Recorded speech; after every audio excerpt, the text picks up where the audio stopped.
Казан егетләре төркеменең заманча җырына милли татар бию элементларын кертү. Мәктәп укучылары башкарган биюне шулай дип тасвирлап булыр иде.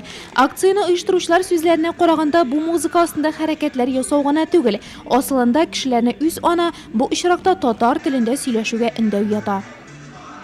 Безнең 9-нчы гомуми урта мәктәбебез бу акциядә инде 2нче ел катнаша.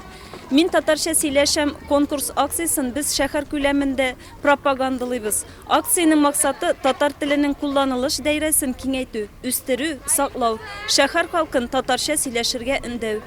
Мин татарча сөйләшәм акциясе республикада 2006 елдан бирле үткәрелә. Олыларны үз ана телләрендә сөйләшергә өйрәтәсе юк. Акция күбрәк яшьләр, үсмерләр өчен.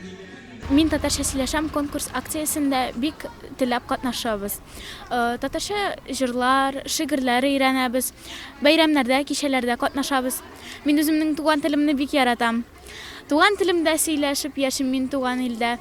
Туган ил дигән сүзне дә әйтәм мин туган телдә. Дөньяда иң матур ил ул минем туган илем. Дөньяда иң матур тел ул минем туган телем.